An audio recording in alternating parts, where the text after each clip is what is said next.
லேவியராகமம் 9ஆம் அதிகாரம். 8ஆம் நாளிலே மோசே ஆரோனையும் அவன் குமாரரையும் இஸ்ரவேலின் மூப்பரையும் அழைத்து ஆரோனை நோக்கி, நீ பாவ நிவாரண பலியாக பழுதற்ற ஒரு கன்றுக்குட்டியையும் சர்வாங்க தகன பலியாக பழுதற்ற ஒரு ஆட்டுக்கடாவையும் தெரிந்து கொண்டு கர்த்தருடைய சந்நிதியில் பலியிடக் கடவாய். மேலும் இஸ்ரவேல் புத்திரரை நோக்கி, கர்த்தருடைய சந்நிதியில் பலியிடும்படிக்கு நீங்கள் பாவ நிவாரண பலியாக பழுதற்ற ஒரு வெள்ளாட்டுக்கடாவையும் சர்வாங்க தகன பலியாக ஒரு வயதான பழுதற்ற ஒரு கன்றுக்குட்டியையும் ஒரு ஆட்டுக்குட்டியையும் சமாதான பலிகளாக ஒரு காளையையும் ஒரு ஆட்டுக்கடாவையும் எண்ணெயிலே பிசைந்த போஜன பலியையும் கொண்டு வாருங்கள். இன்று கர்த்தர் உங்களுக்கு தரிசனமாவார் என்று சொல் என்றான். மோசே கட்டளையிட்டவைகளை அவர்கள் ஆசரிப்பு கூடாரத்துக்கு முன்பாக கொண்டு வந்தார்கள். சபையார் எல்லாரும் சேர்ந்து கர்த்தருடைய சந்நிதியில் நின்றார்கள். அப்பொழுது மோசே, கர்த்தர் கட்டளையிட்ட இந்த காரியத்தை செய்யுங்கள், கர்த்தருடைய மகிமை உங்களுக்கு காணப்படும் என்றான்.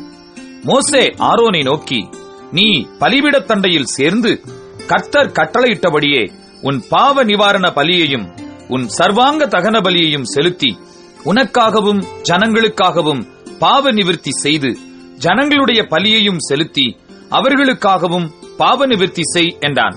அப்பொழுது ஆரோன் பலிபீடத் தண்டையில் சேர்ந்து தன் பாவ நிவாரண பலியாகிய கன்றுக்குட்டியை கொன்றான். ஆரோனின் குமாரர் அதன் இரத்தத்தை அவனிடத்தில் கொண்டு வந்தார்கள்.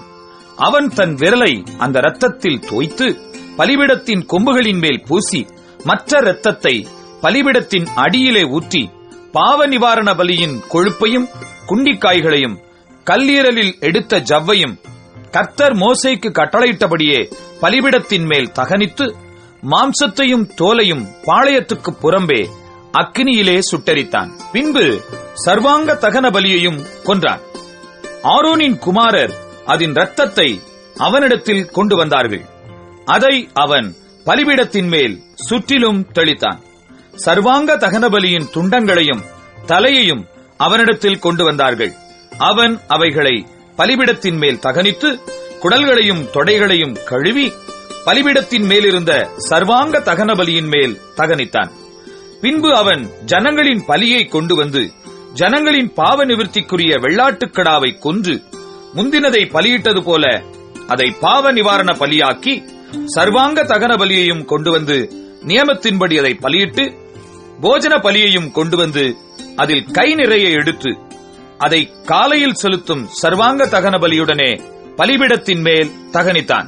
பின்பு ஜனங்களின் சமாதான பலிகளாகிய காளையையும் ஆட்டுக்கடாவையும் கொன்றான். ஆரோனின் குமாரர் அதன் இரத்தத்தை அவனிடத்தில் கொண்டு வந்தார்கள். அவன் அதை பலிபீடத்தின் மேல் சுற்றிலும் தெளித்து காளையிலும் ஆட்டுக்கடாவிலும் எடுத்த கொழுப்பையும் வாலையும் குடல்களை மூடிய ஜவ்வையும் குண்டிக்காய்களையும் கல்லீரலின் மேல் இருந்த ஜவ்வையும் கொண்டு வந்து கொழுப்பை மார்க்கண்டங்களின் மேல் வைத்தார்கள். அந்த கொழுப்பை பலிபீடத்தின் மேல் தகனித்தான். மார்க்கண்டங்களையும் வலது முன்னந்தொடையையும் மோசே கட்டளையிட்டபடியே ஆரோன் கர்த்தருடைய சந்நிதியில் அசைவாட்டும் பலியாக அசைவாட்டினான். பின்பு ஆரோன் ஜனங்களுக்கு நேராக தன் கைகளை உயர்த்தி அவர்களை ஆசீர்வதித்து தான் பாவ நிவாரண பலியையும் சர்வாங்க தகன பலியையும் சமாதான பலிகளையும் செலுத்தின இடத்திலிருந்து இறங்கினான். பின்பு மோசேயும் ஆரோனும் ஆசரிப்பு கூடாரத்துக்குள் பிரவேசித்து வெளியே வந்து ஜனங்களை ஆசீர்வதித்தார்கள். அப்பொழுது கர்த்தருடைய மகிமை சகல ஜனங்களுக்கும் காணப்பட்டது. அன்றியும் கர்த்தருடைய சந்நிதியிலிருந்து அக்கினி புறப்பட்டு பலிபீடத்தின் மேலிருந்த சர்வாங்க தகன பலியையும் கொழுப்பையும் எரித்துவிட்டது. ஜனங்களெல்லாரும் அதை கண்டபோது ஆரவாரித்து முகங்குப்புற விழுந்தார்கள்.